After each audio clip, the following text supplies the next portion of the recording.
Olá, você acompanha agora as notícias do RVC News. Você sabia que o fumo é responsável pela morte precoce de 150 mil brasileiros todos os anos? Os dados são do Instituto Nacional do Câncer. E o tratamento das doenças causadas pelo cigarro custa cerca de 23 bilhões de reais para o sistema de saúde. É muita coisa. Eles estão por toda a parte, de várias marcas e cores. Na maioria dos bares ficam à mostra, às vezes ali mesmo no balcão, bem do lado dos doces, balas e pirulitos que fazem a alegria da criançada. Tem até ponto de venda a apenas alguns metros da entrada da escola. Comprar cigarro não é algo complicado, mas o que começa fácil não é tão difícil de largar. Vanessa, por exemplo, começou a fumar muito jovem. Ela conseguiu parar quando engravidou, mas acabou voltando ao hábito. Comecei a fumar na adolescência, né? Coisa de criança de porta de escola. Fiz essa besteira.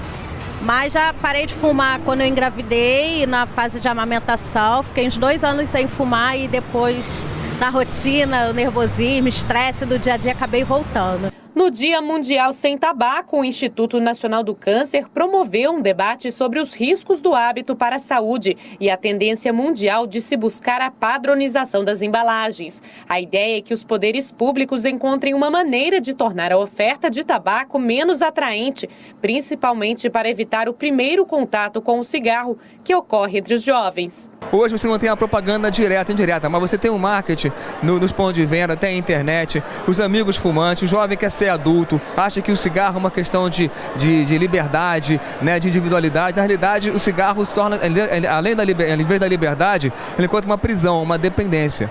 A data foi aproveitada pelo Ministério da Saúde para divulgar uma pesquisa inédita sobre o consumo de cigarro no país. Os números mostram que 18% dos adolescentes brasileiros que têm entre 12 e 17 anos já experimentaram cigarro, número que representa quase 2 milhões de jovens. Entre as capitais, Campo Grande, Porto Alegre, Florianópolis e Curitiba são as que mais relataram o contato dos jovens com o tabaco. Os menores números foram encontrados em Natal, Teresina, Salvador e Aracaju. Apesar do número alto de jovens experimentando cigarro, o tabagismo vem diminuindo no Brasil. Entre as causas estão diversas ações desenvolvidas pelo governo federal, como a política do preço mínimo para o cigarro e o aumento dos impostos. Os preços elevados impactam diretamente no consumo em todas as faixas etárias, principalmente entre os jovens. Cerca de 80% dos fumantes começaram a fumar antes dos 18 anos. Foi o caso de Sandra, que iniciou o hábito há 30 anos. Comecei a fumar acendendo cigarro para minha mãe. Tá? Vai lá, acende esse cigarro, vai lá, acende. Daí daqui a pouco quando tu vê, tu tá fumando. Nesse Dia Mundial Sem Tabaco, Sandra aderiu à campanha e agora busca apoio para acabar de vez com o vício. Medo de doença, todo mundo tem, né? Outra, assim...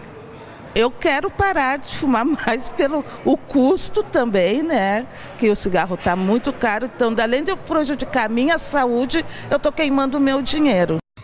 E atenção a você que pretende fazer concurso público. Já foi publicado no Diário Oficial da União o edital do concurso do IBGE. O objetivo é selecionar 7.500 pessoas para trabalhar em 550 municípios por todo o país. Só para o estado de São Paulo são 850 vagas. Todas para agente de pesquisa e mapeamento, com salário de R$ 1.250, mais alimentação e transporte. As inscrições acontecem entre os dias 21 de junho e 19 de julho, com uma taxa de R$ 30. É só acessar o site da empresa que organiza o concurso, que é o sesgranrio.org.br, e se inscrever. Agora vamos falar de economia, porque o ministro da Fazenda, Henrique Meirelles, participou de alguns eventos com representantes das indústrias e do comércio no Rio de Janeiro e em São Paulo. E ele aproveitou para falar que o crescimento do país vai ser retomado. Representantes do setor produtivo se reuniram na Federação das Indústrias do Rio de Janeiro, Firjan, em comemoração ao Dia da Indústria. A instituição entregou um plano de desenvolvimento ao ministro da Fazenda, com sugestões para melhorar a economia do país. Em seguida, Henrique Meirelles fez uma apresentação para o público.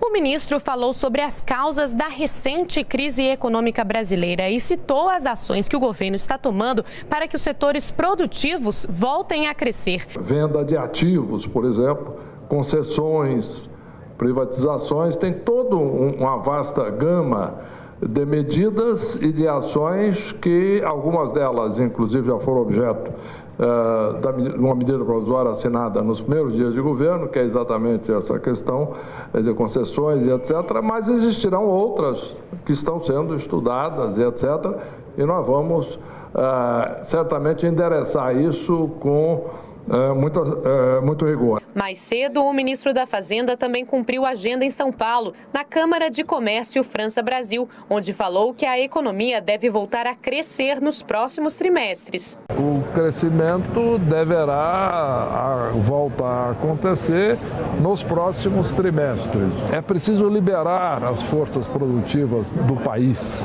né?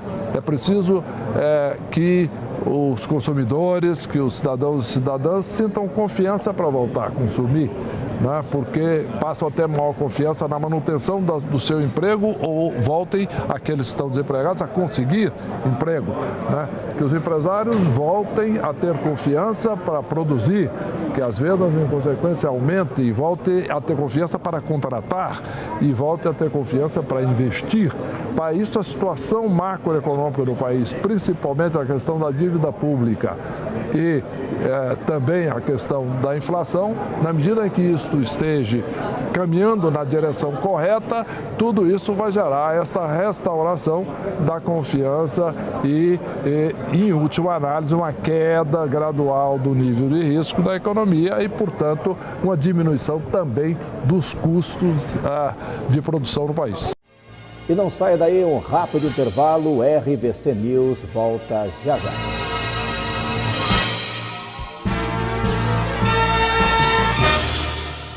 Exatas. Qualidade educacional para formar profissionais aptos para o concorrido mercado de trabalho. Humanas. Responsabilidade social, princípios e valores cristãos e crescimento sustentável dão um significado especial às ciências humanas. Biológicas. Alta tecnologia aliada a uma ampla estrutura de ensino leva até você o que há de melhor em graduação e pós-graduação.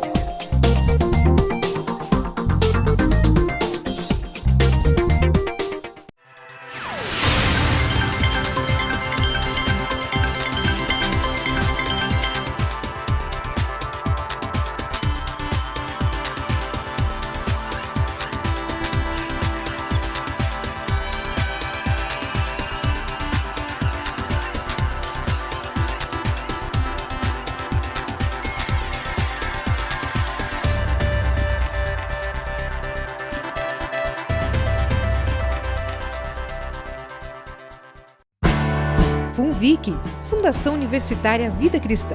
Ampla estrutura de ensino, corpo docente qualificado e alta tecnologia.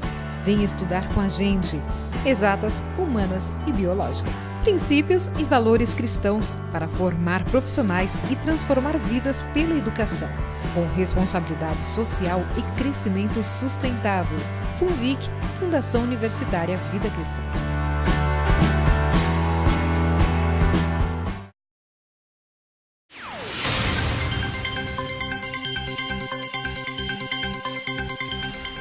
Estamos de volta com essa edição do RVC News.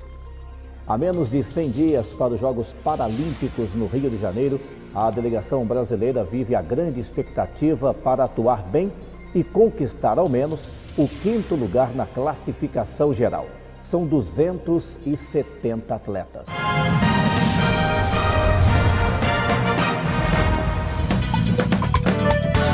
Montado em seu cavalo, Marcos Alves, o Joca, exibe um espetáculo de elegância. Quem o ver executar movimentos limpos, manejando as rédeas com precisão e dosando equilíbrio, coordenação e ritmo na pista, não imagina as dificuldades que ele superou para chegar até ali. Na verdade, eu comecei a montar com 10 anos, né? Eu fazia salto, com 25 anos eu sofri um acidente, treinando um cavalo.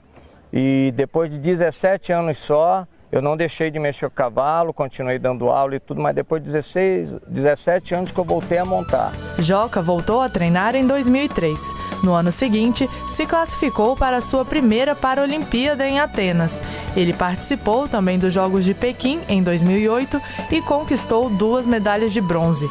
Para ajudar a custear o treinamento, o cavaleiro contou com a ajuda do Bolsa Atleta do governo federal. A Bolsa Atleta ajuda todos os atletas a proporcionar um treinamento melhor, dar condições melhores, né, da gente buscar qualidade, né, no treinamento, e isso a Bolsa realmente é uma ajuda muito grande para cada cavaleiro, né? Assim como o Joca, vários atletas brasileiros vêm se destacando nos Jogos Paralímpicos. O Brasil saltou do 24º lugar em Sydney em 2000 para 7º nos Jogos de Londres em 2012. Para 2016, o Comitê Paralímpico Brasileiro planeja dar um novo salto no quadro de medalhas e levar o Brasil ao 5º lugar na classificação geral. A delegação brasileira vai ser a maior e melhor de todos os tempos, né? Nós vamos nas 22 modalidades, pela primeira vez o Brasil vai participar de todas as modalidades.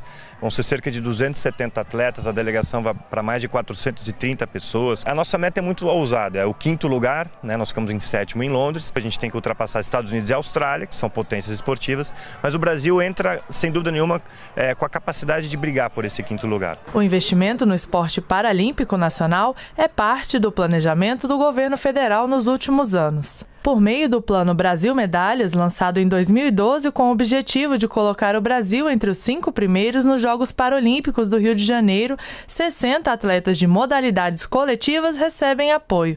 O Bolsa Pódio, destinado a atletas com chances de disputar finais e medalhas nos Jogos, apoia 104 atletas paralímpicos com bolsas de R$ 5.000 a R$ 15.000 por mês.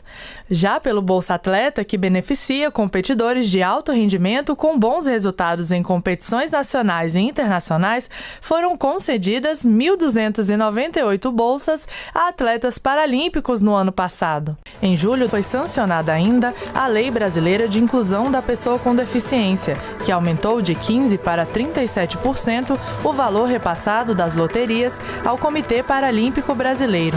A arrecadação anual aumentou de 39 milhões para cerca de 130 milhões. Tivemos um ciclo com muito apoio, muito investimento, tivemos grandes parceiros, governo federal, alguns governos estaduais, nossos patrocinadores, tivemos o apoio, crescimento na nossa arrecadação, então a gente pôde dar aos atletas paralímpicos do Brasil a melhor preparação de todos os tempos.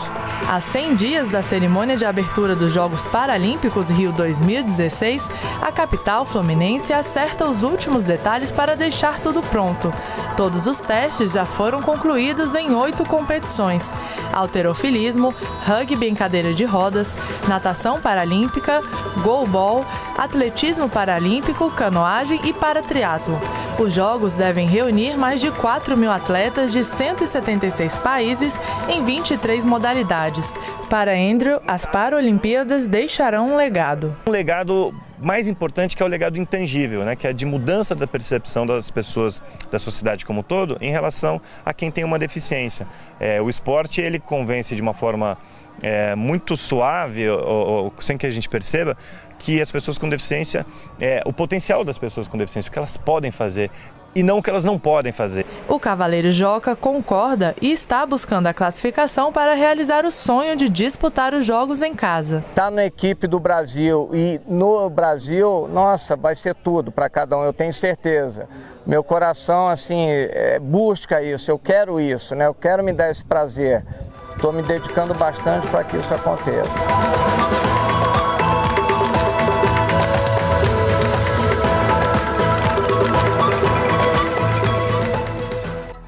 Olha só que boa notícia, no Rio de Janeiro, um passaporte oferece atrações gratuitas a muita gente.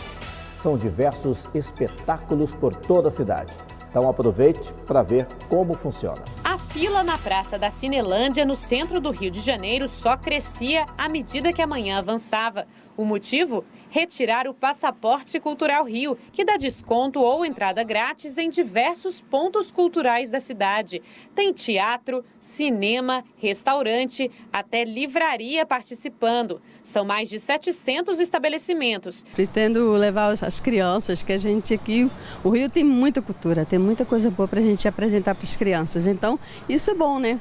Então, esse passaporte vai me dar uma visão maior das coisas que eu posso aproveitar. O passaporte cultural é uma maneira de incentivar turistas e moradores a aproveitarem os espaços culturais e as melhorias na cidade por conta dos Jogos Olímpicos e Paralímpicos. A família do Alexandre Dresch garantiu a agenda dos passeios no fim de semana. Acho que a questão de ser de graça é um incentivo para a gente, né? E eu acho que o movimento está vindo junto com essa questão da revitalização que a gente vê, então talvez tenha até esse cunho também de, né, induzir as pessoas a irem aos museus por conta dessa questão da revitalização.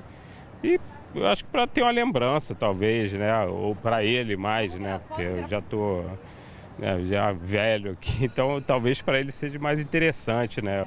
Para solicitar o passaporte, tem que fazer um cadastro pela internet. Para brasileiros e estrangeiros que moram no país, é de graça. Já turistas de fora pagam R$15. O passaporte cultural pode ser entregue pelos Correios ou retirado pessoalmente em um dos postos de distribuição espalhados pela cidade, como aquele ali que fica na Praça da Cinelândia, aqui no centro do Rio de Janeiro. Além de facilitar a entrada em equipamentos culturais, o passaporte também dá desconto no metrô, R$1,20 para os bilhetes duplos adquiridos e utilizados nos fins de semana. A ideia é que o viajante cultural preencha as folhas dos passaportes com os carimbos dos lugares que visitam. Camila veio de Minas Gerais, ansiosa para estrear o passaporte no Museu do Amanhã, que tem entrada gratuita nas sextas-feiras para quem apresenta o passe. Mais um carimbo, pronto. Desse jeito, a viajante vai completar rapidinho o passaporte cultural. Eu achei uma ótima ideia, eu acho muito legal. Esse é o meu terceiro passaporte desse tipo e eu já estou começando, já tenho 2 carimbos e vou carimbar tudo aqui no Rio ainda. Eu achei muito legal a ideia porque é um incentivo, assim, uma coisa para você no futuro olhar e guardar e trazer de volta à memória esses lugares que a gente visitou, é como se fosse uma coleção de passeios. Os museus são os pontos culturais mais procurados. Participam da iniciativa mais de 50. A maioria deles é federal e ligada ao Instituto Brasileiro de Museus, que no ano passado já tinha lançado o projeto de passaporte cultural pelo aniversário de 450 anos da cidade. O resultado foi um sucesso.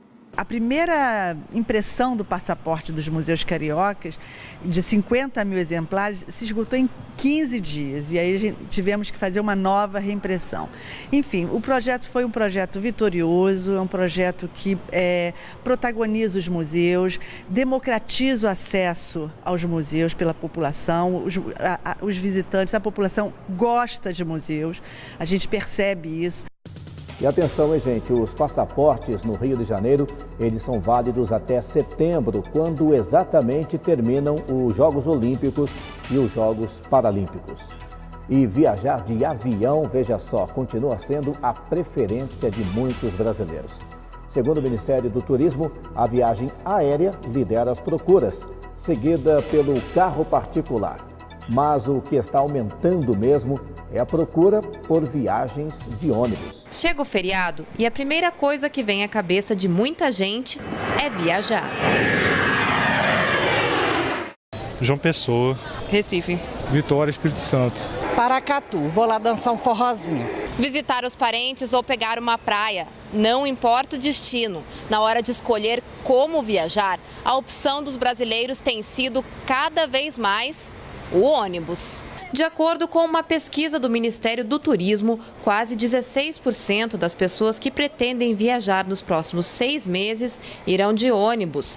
Esse percentual mais que dobrou do ano passado para cá, quando 7,2% dos viajantes preferiam o ônibus. Quem percorre pequenas distâncias, muitas vezes, escolhe esse transporte. É o caso do Ricardo e dos amigos dele.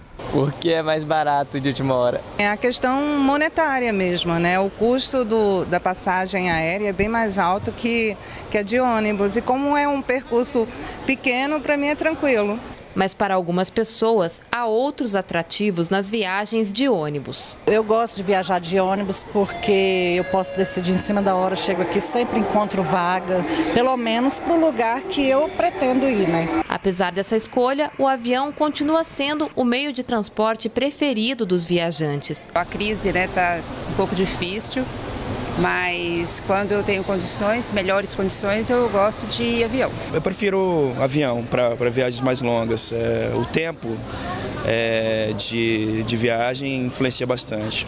O carro é a preferência de 1 em cada 4 pessoas, como é o caso da Vicentina. O carro, você tem possibilidade de parar quando necessita e é mais confortável.